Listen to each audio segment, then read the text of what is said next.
Նախ հարգելի գործընկերներ, մենք ներկայացրեցինք 2026 թվականի հունիսի 7-ի ազգային ժողովի ընտրությունների արդյունքները անվավեր ճանաչելու դիմում։ Նշված դիմումի շրջանակներում ներկայացրել ենք այն մասշտաբային ընտրախախտումները, որոնք տեղի են ունեցել նախքան քվեարկության օրը, ինչպես նաև քվեարկության օրը ևս։ Մենք հատկապես նաև շեշտադրել ենք այն բոլոր ռեպրեսիվ գործողությունները, որոնք տեղի են ունեցել, վարչական ռեսուրսի չարաշահումները, ատելության խոսքը ևս։ Ուզում եմ մի կարևոր հանգամանք բացահայտեմ ձեզ, որ այս ժամանակահատվածում հատուկ առանձին անդրադարձ չենք կատարում։ Մեր կողմից ներկայացվել էր մի քանի դիմումներ կենտրոնական ընտրական հանձնաժողովին, թե ատելության խոսքի վերաբերյալ, թե վարչական ռեսուրսի չարաշահման վերաբերյալ։ Մենք դրանց հետ կապված ստացել էինք կենտրոնական ընտրական հանձնաժողովի մի կողմից անգործությունը, մի կողմից մերժումը։ Դրանք բոլորը բողոքարկվել էին վարչական դատարան եւ մենք ունենք նաեւ վարչական դատարանի վճիռներ, որոնցով այս խնդիրները արձանագրված են։ Այսինքն սա ոչ միայն մեր կողմից գնահատողական դատողություններն են, այլ սա նաեւ դատական ակտերով հստակ արձանագրված հանգամանք վերաքվեարկության անհրաժեշտության վերաբերյալ։ Կենտրոնական ընտրական հանձնաժողովը ընտրության արդյունքները անվավեր ճանաչելու, դիմումը քննարկելու ընթացքում պարտավոր է նաև անդրադարձ կատարի վերաքվեարկության հանգամանքին, որը նաև մենք ներկայացրել ենք մեր կողմից մուտքագրված այլևս դիմումի շրջանակներում։ Վերաքվեարկության հիմքերը շատ հստակ են։ Եթե անվավեր ճանաչված այդ ընտրական տեղամասերի արդյունքները ազդեցություն են գործում ընտրության արդյունքների վրա, ապա պարտադիր է այդտեղ վերաքվեարկության հանգամանքը։ Պարտավոր է կենտրոնական ընտրական հանձնաժողովը նշվածը կազմակերպել։ Ասեմ ավելին, այստեղ մեծ հարց է, արդյոք միայն այդ երկու ընտրական տեղամասերում, թե մի շարք այլ ընտրական տեղամասերում ևս։ Մեր կողմից ներկայացված ընտրության արդյունքների անվավեր ճանաչելու հիմքերի մեջ է նաև մի շատ կարևոր հանգամանք։ Հարգելի գործընկերներ, ընտրություններին մասնակցած մեր հայրենակիցներից 100,000-ի ձայները 100,000 կլորացնում եմ գործընկերներ, ձայները ոչ թե անձնագրի պատշաճ կերպով աշխատանքի արդյունքում են ձևավորվել, այլ մասնագետի կողմից մուտքագրման եղանակով լրացնելու։ Սա արդյոք խնդիր է? Այո, որովհետև կարգը այնպիսին է, որ անձնագիրը պետք է համապատասխան վերիֆիկացումը անցնելու պայմաններում պատշաճ լինի։ Եթե պատշաճ չի լինում, սա խնդիր է, թե ոչ, այո, խնդիր է։ Ծավալն էլ կազմում է շուրջ 100,000, որից 16-ից 17,000-ը այսպես կոչված, նաև հենց կենտրոնական ընտրական հանձնաժողովից էր այդ դիրքորոշումը, գաղտնի ցուցակներ կոչվածը, այսինքն զինծառայողների կողմից քվեարկություն։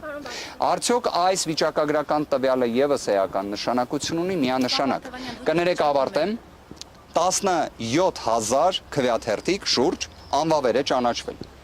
Կարող եմ ասել, թե ինչն է դրա պատճառը։ 2026 թվականի ապրիլ ամսին, երբ 24-ժամյա ռեժիմով ամեն կերպ փորձեցին զրկել ուժեղ Հայաստան կուսակցությունների դաշինքին Սամվել Կարապետյանի անունը եւ ազգանունը օգտագործելու հնարավորությունից, մեկ այլ փոփոխություն ևս արեցին, որը վերաբերում էր հենց անվավեր ճանաչելու, այսպես ասած, կառուցակարգին։ Դրա հետևանքը մենք տեսանք։ Հենց դրա համար է նույն Վենետիկի հանձնաժողովը այդքան միշտ պնդում, որ ընտրություններից շաբաթներ առաջ չի կարելի նման գործողություն անել։ Արեցին, հետևանքը 17,000 անվավեր քվեաթերթիկ։ Ես, գիտեք, դրան հեսա կանդրադառնանք, թե ինչ աստիճան տեխնիկական նաև հարցերն են, բայց փաստը նա է, որ նախորդող բոլոր ընտրություններին 4-ից 5,000 անվավեր քվեաթերթիկը այլևս վերածվել է 17,000-ի։ Մյուս հանգամանքը ՆԳՆ-ի ոստիկանության ծառայողների կողմից շուրջ 5,000 մեր հայրենակիցների դիմումները ընտրական տեղամասի փոփոխության վերաբերյալ մերժվել են։ Այս թվերի համակցությունը, որ հիմա դուք բոլորը դիտարկեք այն մթնոլորտի, այն չարամիտ մթնոլորտի պայմաններում, որտեղ նույնիսկ ԵԱԿ ժմիգի կողմից արձանագրվում է, որ վարչական ռեսուրսի չարաշահման դեպքեր եղել են, որ տարբերակված մոտեցում, ռեպրեսիվ քրեական հետապնդումներ եղել են, այս ամենի հետ մեկտեղ դուք պարզապես այլ հետևության, քան որ այս ընտրությունների արդյունքները պետք է անվավեր ճանաչվեն, դուք այլ հետևության չեք կա։ Կարծում եմ իշխանական ցանկացած ներկայացուցիչ այլ տարբերակ քան նման կարծիք հայտնելու չունի, որովհետև վերջիններիս միակ մոլուցքը դա իշխանություն մնալն է։ Բայց Հայաստանի Հանրապետության քաղաքացիները իրենց դիրքորոշումը արտահայտել են, քաղաքացիական պայմանագիր կուսակցությունը չի հաղթել այս ընտրություններում։ Իդեպ, կներեք սա էլ արձանագրեմ, Դուք գիտեք, սիրելի հայրենակիցներ, որ միջազգային փորձում առավել քան տարածված է, որ ընտրությունների արդյունքները ամփոփվում են, երբ որևէ մի ուժ ստանում է ընտրելու իրավունք ունեցող անձանց, ներկայացուցիչների, իշխանության կրողների 50%-ից ավելի ձայն։ Հիմա օրինակ եվրոպական երկրների ներկայացուցիչներ, որոնք այս ժամանակահատվածում ես նկատել եմ հեռախոսազրույց են ունեցել Նիկոլ Փաշինյանի հետ, ինձ շատ հետաքրքիր կլիներ դրա մանրամասները իմանալ։ Այսինքն այնտեղ խոսում են, ասում են, դե դուք 49% ես հավաք, բայց ձայների փոշիացում կա, դրա հաշվին շնորհավորում եմ, որ ընտրվել ես։ Հասկանում եք, սա ամենը խոսում է նրա մասին, որ հայ հասարակությունը իր գնահատականը տվել է եւ նաեւ շատ հստակ էլ արձանագրեմ, մեր դիրքորոշումը հետեւյալն է։ Քաղաքացիական պայմանագիր կուսակցության կողմից ըստ Կենտրոնական ընտրական հանձնաժողովի կողմից հրապարակված թվերի տվյալները չեն համապատասխանում իրականությանը։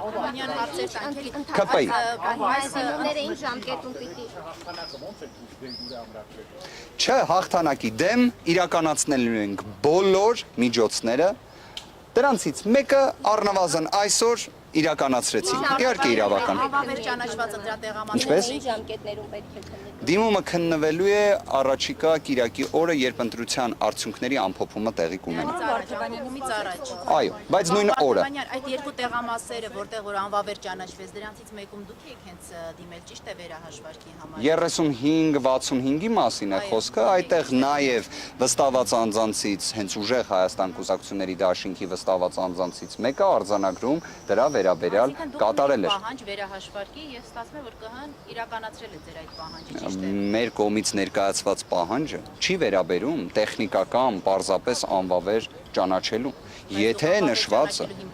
մեր կողմից խնդիրն էր արձանագրվել, իդեպ մենք առանձին դիմում անվավեր ճանաչելու պահանջով չենք ներկայացրել։ Իդեպ իմ գործընկերը Տիկին Մելոյանը մեկ այլ ընտրատեղամասի վերաբերյալ է հենց նման պահանջ ներկայացրել, որի վերաբերյալ մինչ օրս ընթացք չկա։ Կարող եմ հարցնել, ինչի է այդ տարբերակված մոտեցումը։ Կարող եմ հարցնել, որ իրականում Կենտրոնական ընտրական հանձնաժողովը վերահաշվարկը կատարելու շրջանակներում նկատել է, թե արդեն որոշակի ինչ պատկեր է փոփոխվում ընտրական գործընթացի դասավորվածության տեսանկյունից, թիրախավորելով կոնկրետ մեկ քաղաքական ուժի, ամեն կերպ փորձելով, որ վերջիններս չհաղթահարեն անցողիկ շեմը, նման որոշում կայացրեց։ Իդեպ կարող եմ ասել, որ կրկին, եթե օրինակ Տիկին Մելոյանի կողմից ներկայացված դիմումը քննության առարկա դառնար, այն որևէ ընտրական գործընթացի վրա ազդեցություն էական չեր ունենա, այլ արդ ԿՊ-ի ձայների վրա ազդեցություն կունենար, բայց իրենք հենց միգուցե նաև դրանով են կաշկանդված, ինչև է։ Նշված երկու ընտրատեղամասերում հանրագումարով, եթե ասեմ, երկու ընտրատեղամասերը, որոնք անվավեր են ճանաչվել, 500-ից ավելի ձայն ստացել է ուժեղ Հայաստան կուսակցությունների դաշինքը եւ կարող եմ նաև այս հանգամանքն էլ բացահայտել, ինչպես իմ գործընկերները նշել էին, ինչպես նաև հենց Նարեկը Կարապետյանը նշել էր, մեր կողմից հետևողականություն ցուցաբերվելու է մեր յուրաքանչյուր ՔՎ-ի վերաբերյալ եւ եթե մենք կտեսնենք, որ վերաքվեարկության հետ կապված որևէ մի նոր ապօրինություն նաև այդ տեսանկյունից է մշակվում, մենք նաև իրավական որոշակի գործիքակազմ այդ սովել ունենք։ Հիմա բոլոր խաղաքարտերը չբացեմ, բայց բոլոր դեպքերում։ Նաև հայտնել էր, որ եթե բարգավաճ Հայաստան կուսակցությունը անցնում է խորհրդարան, օրինակ կարևոր պաշտոնների որոշման դեպքում ընդդիմությունը իր ձայնը ասելու է եւ այդտեղ օրինակ դատախազ եւ այլ պաշտոններ կարող է ԿՊ-ն իր առաջարկած անձին չնշանակել։ Այս մասով իշխող ուժից էլ ասում են, դե հիմա օրինակ Աննա Վարդապետյանն էլ կմնա հավեր ժամանակավոր պաշտոնակատար, դատավորները կլինեն ժամանակավոր պաշտոնակատար, չի լինի։ Գիտեք, ձեր նկարագրած ամբողջությամբ հենց իդեպ դա հենց ամբողջությամբ տեղավորվում է ժողովրդավարության սկզբունքի նկատմամբ ծաղրի տիրույթում։ Եթե դա է այն իրավական մշակույթը, որը պետք է Հայաստանում ձևավորվի, դրա դեմ էլ որոշակի գործողություններ կան։ Իդեպ հենց սահմանադրական։ Այն մասով, որ Հանրապետություն կուսակցությունը դիմել էր ԿՀ, որպեսզի ձեր գրանցումը անվավեր ճանաչեն։ Եթե դուք դիմեք ՍԴ, մտավախություն չունեք, որ կարող է իրականում այդ Հանրապետության կուսակցության դիմումը իրագործվի, այսինքն ձեր մասնակցությունը անվավեր ճանաչի։ Այսինքն այն մամուլի քաղվածքները, մամուլի հրապարակումների քաղվածքներից պետքա մտահոգվենք, հա, ձեր պատկերացմամբ։ Ավելին ասեմ, ես խոստացել էի, որ ձեր մի հարցին պետք է անդրադառնայի։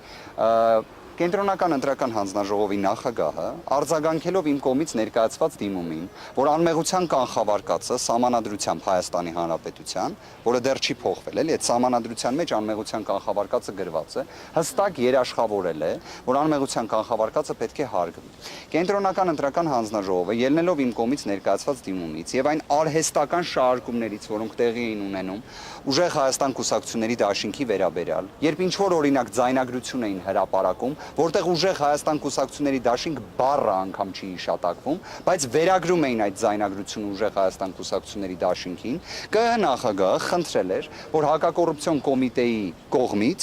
այլևս ձայնագրություններ հրապարակելու շրջանակներում որևէ կերպ չհիշատակվի ուժեղ Հայաստան կուսակցությունների դաշինքը, իսկ այլ կուսակցության, օրինակ քաղաքացիական պայմանագրի վերաբերյալ, որ ի վերջո մի հատ գոնե այտենց հրապարակում լիներ, ՔՊ-ի անունն էլ չհիշատակվեր։ Այդ գրության վերաբերյալ ԿՀ-ի կողմից ուղարկելու պայմաններում հակակոռուպցիոն կոմիտեն ամբողջությամբ անտեսել է, դրանով սեմացնելով այս կառույցի դերը։ Դիմադիր որոշ շրջանակներ ասում են, որ այս գործընթացները, որոնք իրականացնում են, խորհրդարան անցած եւ որոշակիորեն դեռ բարձ չդարձած ուժերը լավ են, բայց բավարար չեն եւ պետք է զուգահեռ փողոց գեներացվի, որպեսզի ճնշում լինի եւ այլն։ Հիմա փաստորեն իրավական մի հանգամանք էլ բացահայտեմ ձեզ, հնարավոր է հասնել հաջողության։ Մի հանգամանք բացահայտեմ ձեզ, իրավական նոր կբացահայտեք հաշվի առնելով այն հանգամանքները, որ եւ ձեր կողմից եւ ընդդիմադիր ուժերի կողմից հնչում է տեսակետներ, որ իրավական բեսպրեդել է տեղի ունենում երկրում բոլոր առումներով։ Եվ հիմա իրավական բեսպրեդելի դեպ իրավական ճանապարհով պայքարելը արդյոք ժամանակի անիմաստ վատում չի, ուրա փողոցը։ Ես իդեպ ձեր հարցը արդեն էի կռահել, բավականին լավ հարցադրումը տվեցիք, սիրով լսեցի ձեզ։ Առաջինը, արդյոք իրավական բեսպրեդել կամ ամենաթողություն արկա է թե ոչ։ Իհարկե արկա է։ Դա տեսնում ենք, կարելի ասել ամեն օր։ Ի վերջո ԿՀ-ի կողմից երեկվա գործողությունները եւս այդ տրամաբանության ներքո են։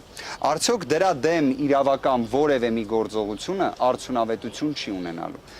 Ավելի հավանական է, որ դա ճիշտ կանխատեսում է։ Արդյոք դա նշանակում է, որ պետք է այն չիրացնել։ Չէ, այն պետք է իրացնել։ Արդյոք դա միայն իրացնելը բավարար կլինի, չեմ կարծում։ Այն, որ ընտրական գործընթացը մշտապես հանդիսանում է իրավակ քաղաքական գործընթաց, եւ այդ իմաստով պարզապես հենվել է իրավական գործընթացի վրա, արդյունավետ չի կարող լինել, դա կարծում եմ իսկապես տեղին դիտարկում է։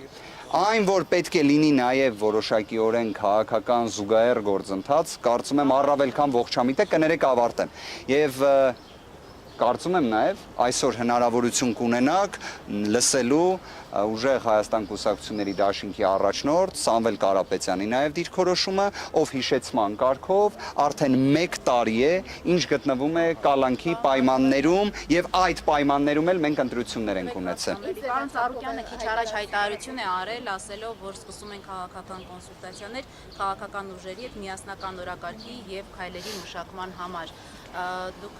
համաձայն եք, որ պետք է միասնական օրակարգ մշակեք ԲՆԿ-ի հետ եւ միասնական քայլեր։ Կարծում եմ առաջիկայում կլինեն նաև քաղաքական հստակ հայտարարություններ նշված հարցի վերաբերյալ, ես կցանկանամ հիմա եւս առիթը օգտագործելով արձանագրել մեկ հանգամանք։ Հայաստանի Հանրապետությունում 2026 թվականի հունիսի 7-ին տեղի են ունեցել խորհրդարանական ընտրություններ։ Քաղաքացիական պայմանագիր կուսակցությունը չի հաղթել այդ ընտրություններում։ Հայաստանի Հանրապետության քաղաքացիները չեն տվել իրենց այն վստահության քվեն, որը իրենք պատկերացնում էին, որ պետք է ստանային։ Միաժամանակ էլ ասեմ ավելին, այն ինչքան ձայնը ստացել են միջազգային փորձում մի շարք երկրներում, բավարար է լինելու արձանագրելու համար միայն մեկ հանգամանք, որ պետք է տեղի ունենա ընտրությունների երկրորդ փուլ։ Բայց մյուս հանգամանքն էլ եմ ուզում նշել, որ այն արտահայտությունը, որը իրեն թույլ է տվել Նիկոլ Փաշինյանը երեկ, դա մեղմ ասած խայտառակություն է։ Երբ քո քաղաքական հակառակորդ հանդիսացող ուժերը ստանում են այդ աստիճան մեծ ծավալի ձայներ, որը կես միլիոնից ավելի ձայն է հանդիսանում, այդ ընտրողների նկատմամբ պետք է դրսևորես բացառապես հարգանք։ Մեր կողմից նույն իրենց ձայն տված մեր հայրենակիցների վերաբերյալ որևէ մի բացասական գնահատական որևէ մի իրավիճակում չի տրվել եւ չի տրվելու։ Այլ հարց, որ նվազագույն հարգանք չունենալ քո իսկ հայրենակիցների նկատմամբ մի հատ էլ զրպարտել իրենց, վիրավորել իրենց, ընդհանրապես մենք պետք է ունենանք բարեվարքության կանոններ, որը դե իհարկե այս իշխանություններից երբեք հնարավոր չէ ակնկալել։ Եթե 50, եթե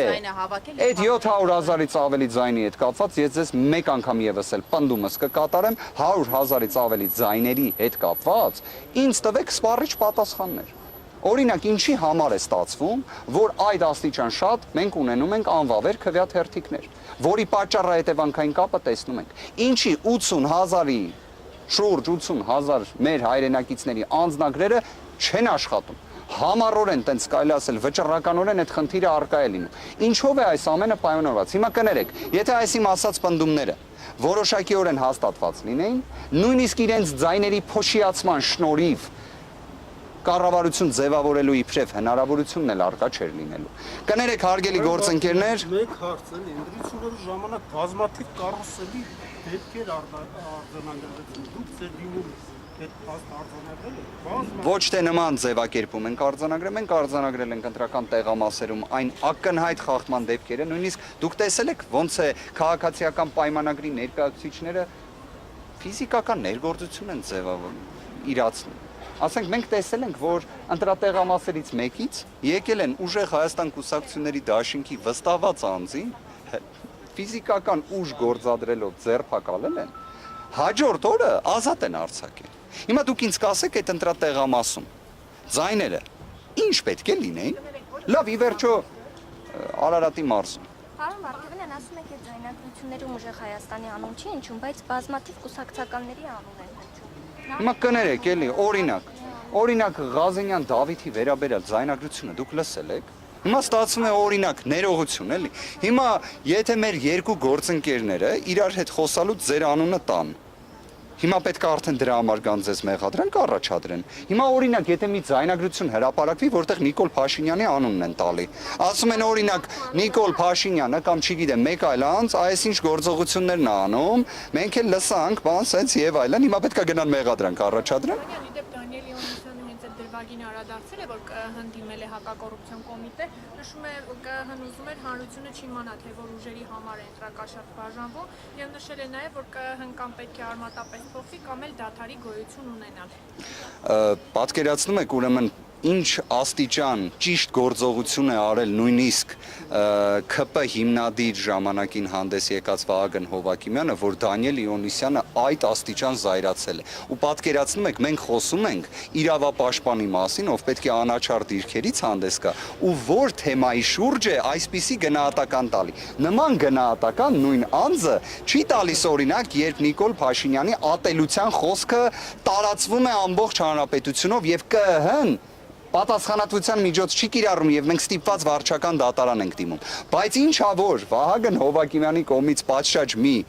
հազվադեպ դեպքեր միշտ էլ լինում են։ Գրություն է հասցեագրվել, պահանջ է հասցեագրվել, դա մեծ մի զայրույթ է առաջացրել։ Իդեպ ես առաջարկում եմ նշված իրավապաշտպանին թող այ հենց հիմա իր գործողությունները սկսի, ընտրության արդյունքներն անվավեր կճանաչվեն։ Հա, ինձ մկարային քանի։ Ամենաշատը ինչն է ազդել ընտրությունների վերջնական արդյունքների վրա, վարչական ռեսուրսը, ինչ է ամենակարևոր։ Շատ լավ, միաժամանակյա մի քանի գործոն։ Վարչական ռեսուրսի չարաշահում, քրեական հետապնդումները եւ քրեադատավարական գործիքակազմը որպես զենք օգտագործել է եւ միջամտել է դրանով ընտրական գործընթացին, երբ որ պատկերացնեք բազմաթիվ անձանց նկատմամբ կիրառվել են ամենաինտենսիվ խափանման միջոցների, միջնորդությունների ներկայացումը եւ այլն, դրանց մի մեծ մասն էլ մերժվել է, բայց բացասական հետևանքը մնացել է։ Մարդկանց մեջ վախի մթնոլորտի տոտալ տարածումը եւ իհարկե նաեւ քվեարկության օրը տեղի ունեցած մի շարք խնդիրները։ Ես այսպես կարձանագրեի, որ այս բոլորը միաժամանակյա իրենց արկայություն ունեն։ Իսկ վարչական ռեսուրսի չարաշահման մեջ խնդրում եմ դիտարկել նաեւ որ օրինակ 2026 թվականի փետրվարի 7-ին հաջորդած ժամանակահատվածում Հայաստանում նույն